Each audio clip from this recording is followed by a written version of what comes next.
Hello everyone, welcome back to another video of Editing Basics.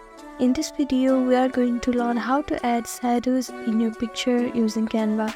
First step is to open your browser. Here I am using Google Chrome.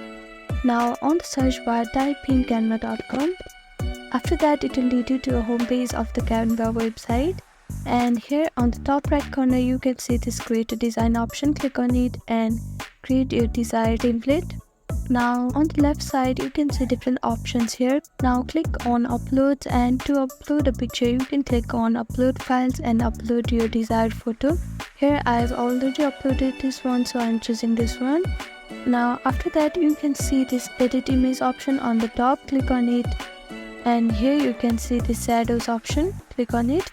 From here you have 6 different options that you can choose from. If you want the angle shadow, you can choose this one, and if you want the paisley, you can choose this one. So likewise, choose according to your requirement or as you like. So these are the simple steps that you can follow if you want to add shadows in your picture. Thank you for watching this video. I hope this video was helpful to you. Please do like, share and subscribe to our channel. And don't forget to comment down below if you have any queries. Thank you.